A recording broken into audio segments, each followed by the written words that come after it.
Hare Krishna, Dandavat Pranam, everybody. My name is Syamarani, or Jadurani Dasi. I'm one of the earliest disciples of my Guru Maharaj, Srila Bhaktivedanta Swami Prabhupada. And I'm also a Siksha disciple of Srila Bhaktivedanta Narayana Gosvami Maharaj since 1992. I want to share with you some nectar that I learned about from them regarding the holy name. I think you may be aware of the great sage Srila Haridas Thakur. He was born in a Muslim family, so the Muslim leaders were very upset that he was chanting so-called Hindu names, the Hare Krishna mantra. So they threatened, if you don't stop that chanting of Hare Krishna, and if you don't say Allah, Allah instead, Hoda, Hoda, then we'll whip you in 22 marketplaces. So he replied, you say that the names are non-different, so why do you have something against the Krishna name? And actually, even if you cut me into thousands of pieces, I'll never give up chanting the holy name. So they tied him up and dragged him through the streets and whipped him so much in 20 marketplaces. Generally, he would die after one marketplace. But even though his skin was off, his blood was all falling out, his muscles were all torn, he was practically all bones, he was very happily chanting Krishna, Krishna. So his whippers told him, can't you please die? If you don't die, then the Muslim leader will kill us. So he said, oh, okay. And then he pretended to die. So then they threw him in the Ganges, and they told the Muslim leader, yep, he's finished. But then they and the Muslim leader and so many spectators saw that on the other side of the river, he came out just like a fresh young man, everything in place, very beautiful, and happily chanting and dancing. Then they understood, oh, he must be a very saintly person. So then they honored him after that. What is the point of this story? Not story, but history, to show the power of pure name chanting, how one becomes free from hunger, thirst, lamentation, fear, and what to speak of birth, old age, disease, and death, by chanting. There was one other chanter who was a mill worker, and he used to work all day at the mill. So Narada Muni, the great eternal spaceman who goes all over the universe, making disciples by training them to chant the Hare Krishna mantra. So he came to this man and said, why are you wasting your life? Why not chant Hare Krishna? Oh, I don't have time. I work all day. I work all night. Well, why don't you just chant when you're going to the bathroom in the forest? Okay, I guess I could do that. So when he was going to the woodland outhouse and chanting Hare Krishna, Hare Ram, Hare Ram.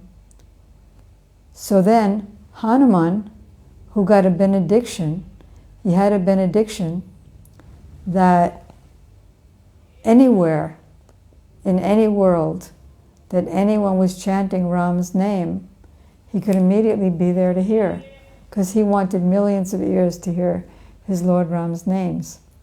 So he went there when this man was chanting, and he thought, what an offensive person that he's chanting my Lord's name in this filthy condition when he's passing stool and urine?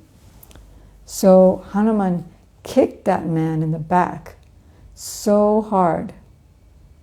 When he kicked Meghanath, the powerful brother of Ravana, Meghanath flew far away.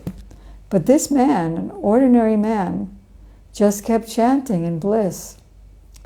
And he was shocked. How is it that nothing happened to this man?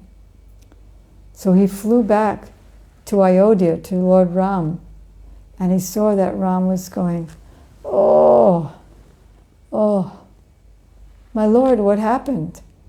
"What do you mean, what happened? You should know what happened. You caused this." "What do you mean I caused this?" "Because I'm not different from my name. And when you kicked that man in the back who was chanting, I received the kick, not him. He was protected." So then Hanuman, so regretful, took a vow that I will never disturb anyone chanting in any way from now on. Chanting has so much power. Cheto darpanamarjanam bhavamahadavagni nirvapanam. The first installment of chanting is that it cleanses the dust from the mirror of the heart. Just imagine you're in front of a mirror and all you see is dust. But if you can cleanse that mirror, then you see yourself, your beautiful self, all your friends, everything. Similarly, when we cleanse the heart of all the dust accumulated since the beginning of time, then I can see my soul, which is eternal, full of bliss, full of knowledge. I can see everyone else's soul, and I can see God as well. So everything comes by the chanting of the holy name. Otherwise, what is the cause of suffering? All suffering is ended by chanting the holy name, because all suffering is caused. I'll quote one very intelligent lady, Queen Kunti, who states in Srimad Bhagavatam, "Bhaveshmin kleshamanani avidya karma karma bhi." One takes birth here, us men, in this bhava, in this world of birth and death. Why? By ignorance of Krishna. That creates a disconnect. And by that ignorance, I engage in all kinds of material karmic activities. And that is the cause of all my suffering from reactions to those sinful activities. There is a witness. Krishna says in the Bhagavad Gita that I am seated in everyone's heart, and from me comes forgetfulness and remembrance. Everyone who's sitting on the machine made of material energy, I am the director of everyone's heart and everyone's activities. I know everything that has happened in the past, everything that is happening at present, and all things yet to come. But me, no one knows. I am the Barter, I'm the master, I'm the friend, I'm the shelter, I am the beginning and end, I'm the creation and the annihilation, the abode and the eternal, inexhaustible seed. All suffering is due to forgetfulness of Krishna, just like now my hand is facing the light, it's in the light. If it faces away from the light, then it's in the darkness. As soon as we turn away from Sri Krishna, immediately we're in the darkness. There's a very interesting story about one blind man who was begging alms in a village, and he was holding his stick and feeling around everywhere he went. So inadvertently, he came into a big tunnel, and he was feeling the walls waiting for the door. And this tunnel was 8,400,000 miles long, representing the 8,400,000 species of life. So he represents the forgetful soul who's wandering uselessly through the species in forgetfulness of the source of light and life, Sri Krishna. So he's walking and walking with his stick, feeling the wall, and then he's just about to come to the door, his way out, and all of a sudden he got a scratch on his head, and so he missed the door, and again had to walk around for 8,400,000 miles. So we waste this human form of life by spending it in the same pursuits as the animals. Svavidvarahostra karai. Most of you are Indian, you know Hindi, some Sanskrit. Anyone who's not connected with Gadagraja, Sri Krishna, the carrier of the club, or more specifically, the carrier of the flute, the gada, he is no better than a hog, a dog, a camel, or an ass. Why? Because they also spend their life in eating, sleeping, mating, and defending. I learned this from my spiritual masters, from their scriptures. And this little book here is my memoir of my experiences with Srila Prabhupada. I was not only one of his first disciples, but I was his first artist as well. And this memoir shows various paintings that I did under his direction.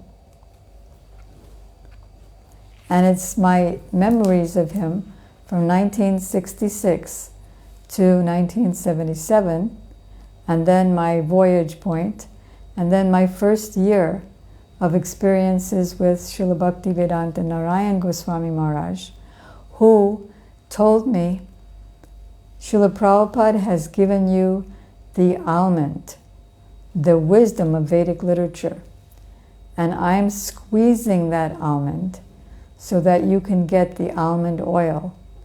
In other words, I'm giving you the shovel so you can dig more deeply into Srila Prabhupada's books. I'm giving you the torchlight so that you could see more clearly. And I'm giving you the key so that you can unlock the deep treasure. So the essence of all the Vedic philosophy for connecting with that Supreme Lord is the Hare Krishna mantra. Hare Krishna, Krishna Krishna, Hare Hare, Hare Rama, Rama Rama, Hare Hare. The foundational meaning of which is, O Lord, O energy of the Lord, Sri Radha, I am suffering in this material world in forgetfulness of you. Please pick me up into the spiritual world and engage me in your service. If you like, you can get a copy of this book from the website theartofspirituallife.com. Okay, thank you so much, and Hare Krishna.